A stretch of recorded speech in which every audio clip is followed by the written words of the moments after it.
Turn your eyes upon Jesus. He alone has power to keep. So, turn your eyes upon him.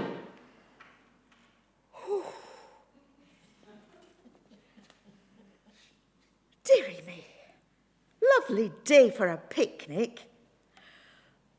Look at those views.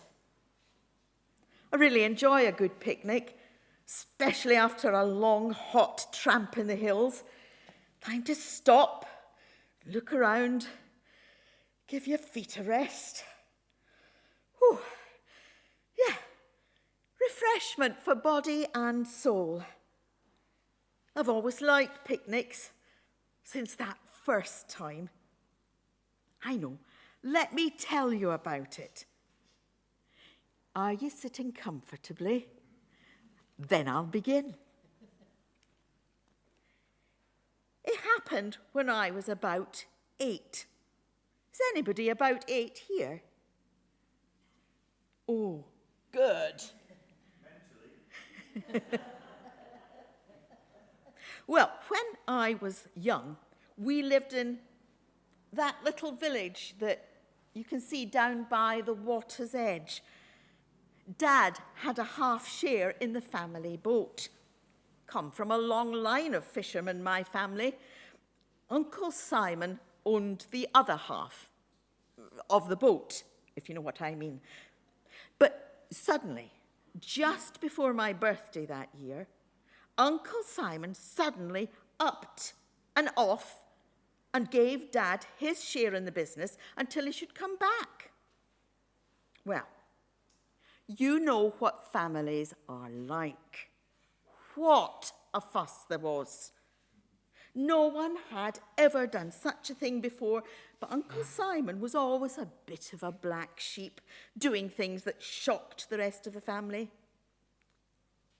To me, he was a hero, my own special hero, big and brawny and loud, with a head of black curly hair that always looked as if it had the sea winds in it. He was as wild as the four winds too, and full of fun and energy and mischief. Not a thinker, impulsive, that was him. And how typical that he should leave on an impulse, following the teacher, with never a thought to business. Then, one day, we had news. Uncle Simon, or Simon Peter, as we have to call him now, had returned with all the other followers from their adventures and were in the hills above our village, along with Jesus the teacher. My Uncle Simon was back. I rushed down the lake edge just as Dad was about to land the early morning catch, and danced and yelled and waved until I thought I'd gone demented. Uncle Simon's back. He's got a new name, Peter. How are we going to remember that, Dad? But he's here. He's here. Come on, Dad. Mum says we can all go and see him. Come on. Dad, being Dad, looked thoughtful for a moment, shrugged, grinned, and said, "Calm down, lass. I'll come after I see to the nets." Oh, I knew it was no good arguing. He was as measured in his actions as Uncle Simon was impulsive. Chalk and cheese, my mum always said. Time dragged on, and I was fairly hopping with frustration until at long last the nets were ready, drying in the sun. Dad scrubbed off the fish scales, and together, hand in hand, we went home for Mum. She saw us coming, hung her apron behind the door, and picked up my baby brother Benjamin from the floor and joined us outside. All the other houses were emptying too, as our neighbours joined in the expedition. They all knew Simon, and they'd heard amazing things about Jesus, about the stories he told, the things he did, and were eager to see him for themselves. It was as if there was a special holiday in Galilee. So off we set for the hills. the whole village walking with us. My friends and I spent the trek running up and down, anxious to just get on, maddened by the slow pace of grown-ups. And then, as we got to the top of the first rise, I saw something that stopped me dead in my tracks. From every direction, down every valley and weaving up through the hills on all sides, were people. Hundreds and hundreds of people. Thousands, my dad exclaimed. The news had certainly got round. It was not just our village that had decided on an impromptu holiday to see Jesus. And at last, there they were, sitting in a group in the shade of a large olive tree, a stream tinkling and gurgling its way downhill beside them. Oh, a perfect spot. Before I knew what I was doing, I was running again and shouting, "Uncle Simon! Uncle Simon!" And a big man with a mop of curling black hair had jumped to his feet and was running to me. And I was in his arms and tossed in the air, swung round and round. There was laughing and hugging and tickling and giggling. And he was my wonderful uncle, same as ever, my hero. And it was good to see him again. And then the rest of the family was there. Mum, Dad, baby Ben showing his new tooth, aunts and uncles and cousins, more laughing and hugging, the men slapping shoulders, the women drying sliding tears. I was scornful.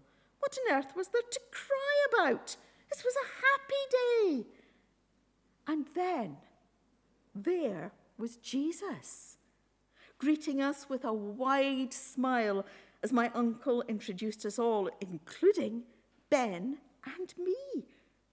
There seemed to be some unspoken joke between Simon and Jesus as he brought us children forward, as if Jesus approved, no, expected that we young ones be included and were as welcome to the teacher as the grown-ups. Then we were engulfed, people everywhere pressing nearer, trying to get a glimpse of Jesus or touch him. Uncle Simon and the rest of the followers went into action, and soon we were all sitting on the hillside, looking down to the flat area beside the stream, all able to see and hear Jesus. Dad said it was a bit like a natural theatre. I wasn't really interested. I was interested in this Jesus who had taken my uncle away from us.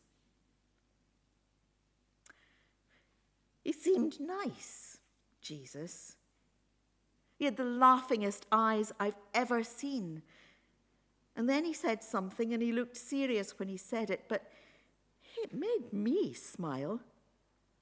They look like sheep without a shepherd. Well, I naturally called out, "That's right. Mum always said Uncle Simon's the black sheep of the family." What a guffawing there was. Mum looked horrified. Uncle Simon looked sheepish, with a silly grin on his face. The other followers were nudging him and slapping their thighs in laughter. And Jesus was laughing too. That reminds me of a story about a shepherd who had lost one of his sheep, probably the black one, Jesus began. And he told us the story. It was a good story, but I haven't time to tell you it here. There were other stories too about salt and lamps and meadow flowers, all sorts. And they weren't silly, soppy ones that make you feel sick at the end. Instead, these made you really think. I'm still trying to figure out some of them all these years later. Then Jesus started praying for people, touching them, making them well. It was the most amazing afternoon. None of us noticed the sun sinking down towards the horizon, but suddenly I realized I was very, very hungry. "Mum, I'm starving," I cried. Mum was mortified. "Oh dear, is it that late? I never thought to bring anything to eat. Come on, we'd best be going home." "Home? Oh, Mum!" Uncle Simon came over, and before Mum could stop me, I blurted it all out to him, how we were going to have to leave and go home because we were hungry and thirsty, but had no food, and it was just not fair because he was there and Jesus was there and I wanted to stay. And eventually, Dad nudged me into an embarrassed silence. Simon grinned and said he'd ask the others and he'd have a word with Jesus. There were a lot of shoulder shruggings and arm wavings before they went from group to group and eventually back to Jesus. All the time I was getting hungrier and hungrier, and so were other people. Imagine the noise of thousands of hungry tummies. It was like distant thunder rolling round those hills. Soon, the disciples took the food they had gathered to Jesus. 5 flat, round loaves and 2 good fat fish wrapped in vine leaves to keep fresh. Someone had bought a picnic, but that was all there was. Jesus lifted up one of the loaves in both hands, said a blessing over it, and broke it up. Next, he blessed the fish and divided them and the rest of the bread. Then each of his friends took a hunk of bread and a portion of fish and a vine leaf and brought them to each group of people. And that was it. That was to be our picnic supper that day. Well, I was not impressed, I can tell you. But we all had enough, absolutely plenty to eat. Now, some people will say we all had picnics with us and just were not keen to share until the first picnic was shared out. That we were shamed into sharing what each of us had brought. But I was there. It wasn't like that at all. Oh, my mum was a good Jewish woman. She would have been the first to share our food if she'd brought any. She'd have fed her own children, for goodness sake. No, that just doesn't make sense to me. So what did happen? A good question, and what I can't really answer. All I know is that the bread went round from hand to hand and we each tore off a chunk. Then the fish, and we scooped some of the succulent flakes onto our bread and ate it. And the bread came round again. And the fish. And so on until we were full. And apparently there were loads of leftovers.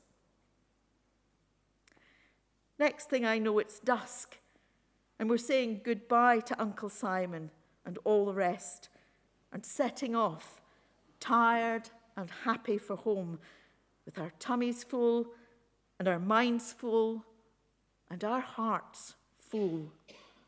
I rode on Dad's shoulders and was asleep before we got back to the village. A most unusual picnic, eh? 5 loaves, 2 fish, thousands of hungry folks. What was it all about?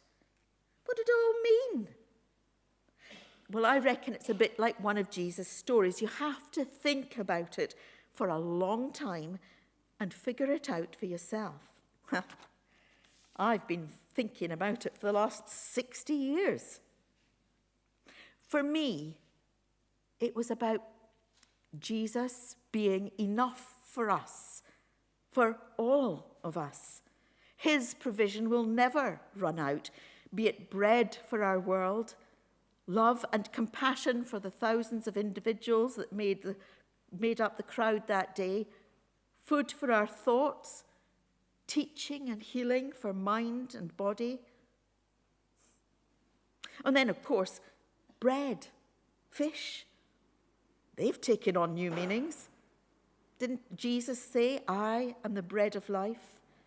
my body broken for you. And fish? Fishers of men, fishers of all people. The fish is our own secret symbol. But I've learned something else. I've learned about joy and the giving of joy. It doesn't take much. And if I've been given joy, then surely I can share it. After all, Jesus provides enough for everyone, and it's joy that will just keep on pouring. Some story, eh? I'm glad I was there. And talking about joy, let's stand and sing together, Joy to the World. Number 5.